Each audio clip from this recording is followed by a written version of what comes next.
Hello, hello. Welcome to our latest episode of Better Humans at Work. I'm thrilled to be joined by Dr. Meagan Pollock today. Thanks for coming on and sharing your work with us today, Meagan. Good morning. It's good to be here with you, Dr. B. I'm thrilled to have you. Meagan is founder and principal consultant of Engineer Inclusion, which helps people intentionally and systematically engineer equity and inclusion into their organizations, driving positive outcomes and effectively supporting employees in the community. She provides teaching, consulting, and developmental services related to engineering, education, and equity to industry, nonprofit organizations, and educational institutions across the globe. A storyteller at heart, Meagan connects with audiences through her authentic style and her ability to facilitate tough conversations. And speaking of storytelling, Meagan is a fellow published author of multiple books, but tell us a little about the current book that you just launched, Meagan. Yeah, I'm so excited about my new book, Magic Mirror, that just came out in January. And it's unique because it's a fable. It's a modern fable that through the storytelling nature and through the use of narrative and some fantasy, I actually teach some really cool things that I've been teaching to audiences for about a decade around the concept of positionality. And that's who we are in our identity and how it's shaped by the culture, the social structures around us. And so it's a fun and unique way to learn 9 positionality practices. And so the protagonist, the main character in the book, Mira, she meets a magic mirror and has a guide. And so it's mapping her journey through development of learning how to see herself, others, and the world differently. And really, it's about moving from awareness to action, because in all of the work that we do, both you and I, and all of the people who listen to you and who you've interviewed in the past, awareness isn't enough. We have to get to that place of where we're capable of taking action. And that's really what the heart of the book is. And there's a companion workbook that's free to download on my website as well. Because again, like everything that I create, it's all about reflective practice and learning to build these practices into how we function every day. And so again, that's a tool that I hope people will access as they walk through the book. And of course, there's a reading guide in the back of the book as well. Nice. And by positionality, is that moving from awareness to action? Is that what you mean by positionality? Or explain a little bit more about that.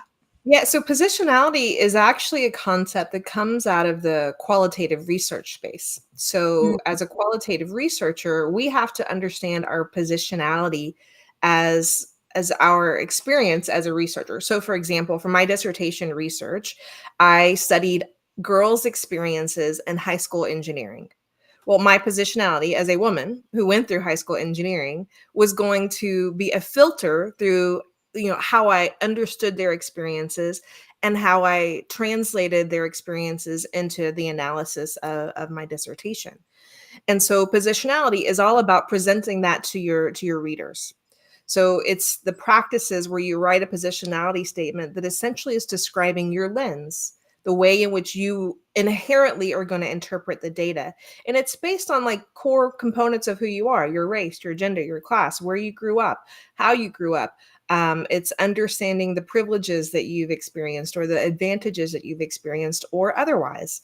And so all of that influences how we move through the world. And there are some parts of our identity that are more salient in some environments than they are at other times. So like if I'm hanging out with my, close friends, then there are less parts of my identity that are salient because I'm connected and very, share a lot of similarities with my friends. But if I'm the only female in a class full of 70, like I was in my engineering classes, my gender is very salient, right? I'm Yeah. very aware that I'm the only woman in this space, and it makes a difference of how I experience that and all the sort of social science that goes behind that. I can see how relevant that concept of positionality is to doing inclusion work, especially around the concept of privileged identities and people being aware of, how they could leverage their privilege to benefit others.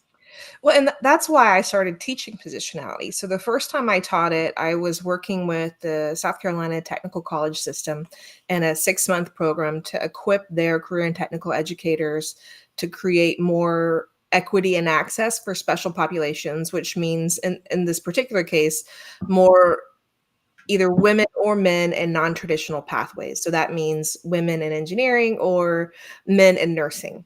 And so we were working with these educators, but the first part of this is understanding who we are and how we're approaching the work that we're going to do.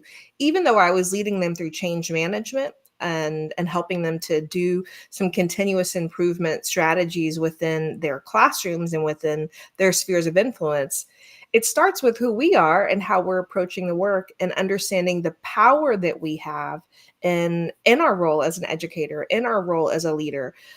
Because if we don't have that awareness, it's like moving forward without building a foundation in this work.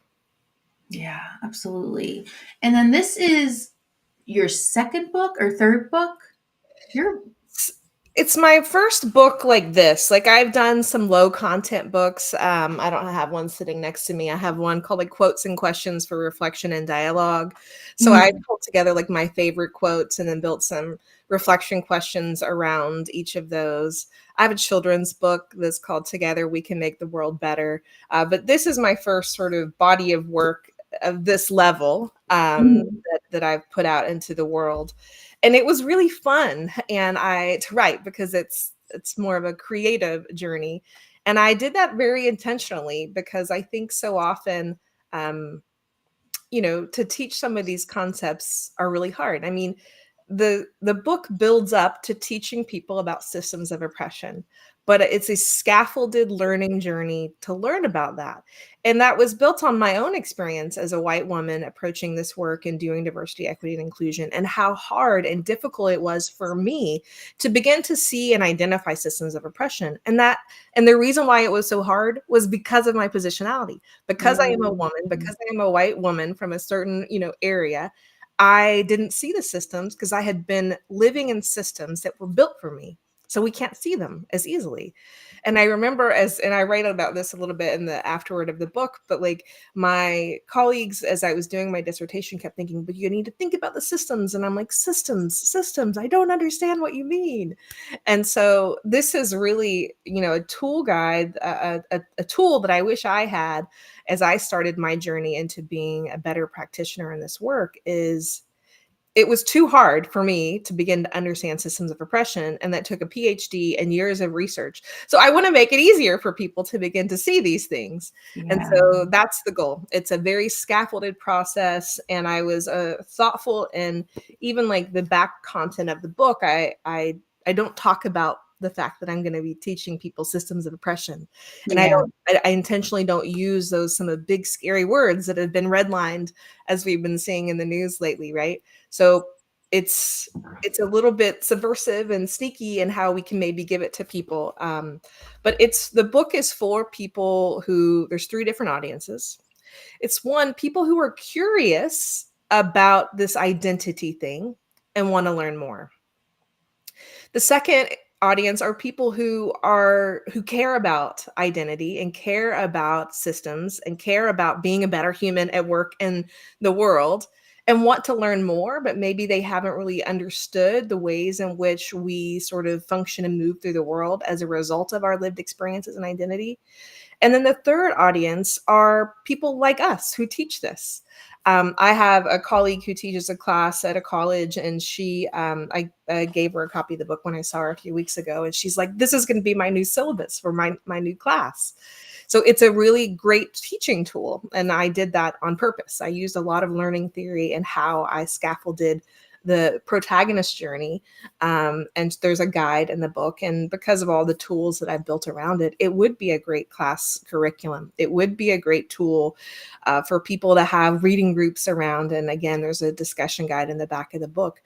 Because again, I never want people to just read it and walk away from it. I want people to read anything that I write and think about it. I have one friend who's finished reading it. She's in her 70s. She is from rural Louisiana. And so we can make a lot of assumptions about lived experience and positionality from that. And she has taken the most beautiful care in reading this book and like studying it. And she's like, wow, I have learned so much. It has opened my eyes to see things that I never saw before. And so she's a great example of somebody who was that sort of first level of the, who I wrote the book for. People who are curious about these things, but have no idea, who are never going to go get a PhD in this work, and don't need to, right? And so that has been such a rewarding thing for me to have my friend read this book, and it really changed the way that she sees herself, others, and the world. That was Wow. the purpose of the book. That's amazing. If people want to get the book, where do they access it? It's on a major bookstores, Amazon, Barnes and Noble, and you can get it from a lot of other book distributors as well. It's also on Audible, so I had fun recording the audiobook, and that came out last month. But if you go to magicmirrorbook.com, you can get a link to all of those different things, and you can download the workbook as well. So magicmirrorbook.com, or just search whatever place that you like to buy books. And if you have a local bookstore, you can ask them to order it, and they should be able to get it in as well. Oh, that's amazing. That's amazing. Well, the name of today's episode is Engineering Inclusion, and your company is a very similar name. And so, what does it mean to you, Meagan, to engineer inclusion within an organization? Yeah, so there are a couple of sort of key elements of what it means to engineer inclusion. And one, it's this sort of understanding who we are and how we approach the work and how we create space for other people. So there's this major intentional effort that in order to lead the change that we want to lead, we have to understand who we are and begin to develop that. Now, it's not a step one, step two. It's we're doing both things at the same time. And the second part of this is that we have to be doing continuous improvement efforts to begin to lead some change and to begin to change the system. So the model that I use, I call it Drive Change. It's based on Six Sigma process improvement methodologies. But it leads people to begin to look at their data and understand what does their data tell us. And again, I never want people to get lost in the numbers because there can be a great loss there. There's also power in one story. One person's story is meaningful. So any kind of data that we want to start with. And then we begin to move towards understanding what are the root causes of the issues. Many of my clients over the years have been educational institutions. And one of the things that I see so often is we understand there's a problem and we just dive in with solutions. Well, I've never met an education institution that is just overflowing with money and time and resources. And so that can become a really big waste. We need to actually understand the root causes and then create an intervention that's designed to address that root cause. And so the root cause analysis part of this is a really focused effort where we're looking at the literature and understanding what are the most common root causes for participation, completion, success within STEM and career and technical education. And STEM is science, technology, engineering, and math, if people aren't familiar with that acronym. So understanding what the research tells us, because the research is really clear. We have decades of research that helps us understand that. But what's happening in one population may not be happening in another. And so we have to understand those root causes. And so we create a hypothesis of we think that women aren't participating in engineering because of lack of role models, for example. And then we have to go validate that. And so that means we're going to go ask students, we're going to go ask people, we're going to go ask our employees and understand, is this actually what's happening? And it's okay to find out that that's not true. We just need to understand before we go to create a mentoring program, is it actually the issue? And so again, that's the key thing, is that we do a detailed root cause analysis. We take a minute to pause. I always use a sort of analogy. Again, I'm from Texas, so give some context here. We got to hold our horses, right? We got to hold the horses before we just start diving into solutions so that we really understand what's happening. And then we create, once we know what the root cause is, we can design a targeted strategic intervention that's designed to address those root causes. And then the V part of the Drive Change model is verification. We're constantly looping back to make sure, is what we're doing addressing the root causes? Because we've all started projects and interventions that sort of go off the rails. It's fun and interesting, But if it stops addressing the root cause, again, we're burning our time, energy, money, and all kinds of resources. And then the final part of the drive change model is evaluation, really measuring and understanding, did we do what we set out to do? And like any continuous improvement model, it's iterative. So we start back with that data from the evaluation and continue to address and move through this. And so this is the model that I use with my clients to help them begin to really facilitate change, and to intentionally engineer inclusion. So it's the actors need to begin to understand who they are and their contribution to the system in which they're involved in, and then using that continuous improvement model to get to the root cause and address those root causes and to create meaningful, lasting, sustainable change. How long does a typical engagement going through that drive model last? So typically it's about a 6-month journey. Okay.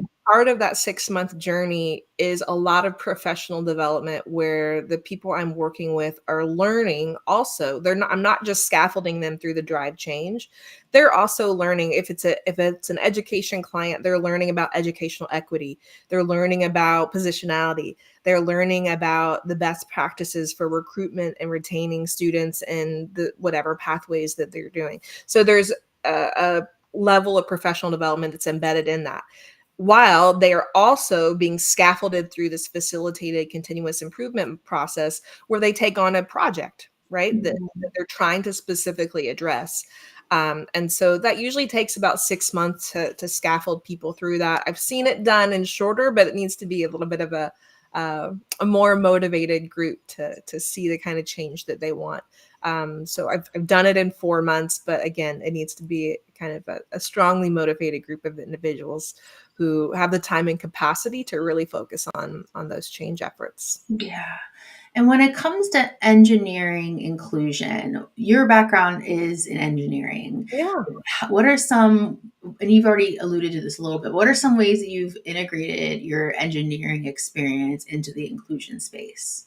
Yeah, so my background is in computer science and electrical engineering. I worked in industry at Texas Instruments for a little while and left with the vision of changing the culture of engineering so that women and people of color and other people from traditionally marginalized group wouldn't have to experience some of the things that I experienced. Mhm. And so, my ability to think like an engineer, like we're trained to think that way, process, order, efficiency, continuous improvement, data, looking at things from a change management kind of standpoint. I bring all of that to the forefront when I'm working with my clients and approaching any kind of challenge and problem. And so, I also, because of my computer science background, well, probably the engineering too, it helps me with the data analysis. With the client I mentioned earlier with South Carolina Technical College Systems, it's pretty rare. In fact, I've never met an institution whose data systems are actually ready to pull the data in a way that helps us effectively make some of the analyses and decisions that we want. And so I take their data sets through a very tight data agreement because in those cases, we're dealing with students and there are laws about protecting student data and things like that, and create comprehensive data dashboards that allow people to look at the data. And so that's a pretty heavy lift and a challenge to bring in, 100 different spreadsheets into one data dashboard that allows people to filter through and look at over time the intersections of multiple identities. So a lot of data systems within institutions can help you pull data and say, like, what is the participation of women in engineering?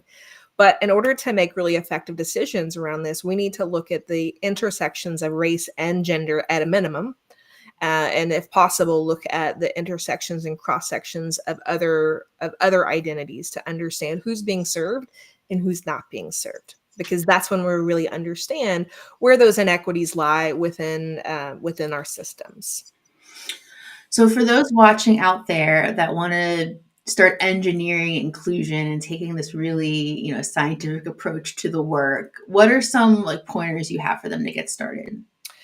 Well, I encourage you to visit my website because I publish all kinds of free resources and tools and guides on how to do these things with downloads to help you take it and show it to your team and say, hey, let's do this drive change model, for example. There are tons of recorded webinars of me teaching content around this and many other kinds of things.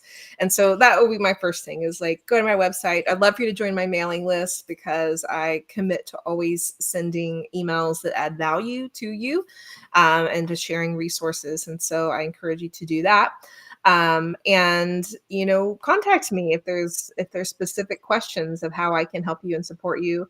I would love to lead your organization through some training to help to do this. But in anything that I do, it has to be about motivating teams to see this as a tool. So it's not sustainable for me to have to come back every year. That's not a financially, stable investment for people. But that's why I have all of these amazing tools on my website that I want people to be able to download, try to do it themselves. If they need some help, then they can contact me. And there are certainly other people in this field who do similar work. But the key is you just got to get started, and begin the journey of trying to intentionally engineer inclusion within whatever sphere of influence that you have, whether that's an industry environment, whether that's an educational environment, your community environment, whatever that environment is. It takes effort to create an environment where people feel valued, included, and affirmed. And if you care about being a human, a better human at work who wants to provide that kind of environment for others, I'd love to shepherd you on your journey and provide some tools for that. And what's the website? How can people get in touch with you, Meagan? My website is Engineer Inclusion, not engineering inclusion. It's engineerinclusion.com. Or if you just Google that, it should be one of the first things that come up. So engineerinclusion.com is my website. I've been transitioning my business name to Engineered Organizations as a result of all of this mess that we've been experiencing. But my trademark is intentionally engineer inclusion. And so that's still at the headline of the website. So you can go to engineerinclusion.com and, or find me on LinkedIn, Meagan Pollock, Meagan Pollock, Pollock. And I'd love to connect with you through both of those avenues. Well, thank you so much for joining us today and sharing your passion for engineer inclusion, the magic mirror. Definitely get Meagan's book. And thank you for all that you do to help us be better humans at work. Thanks so much.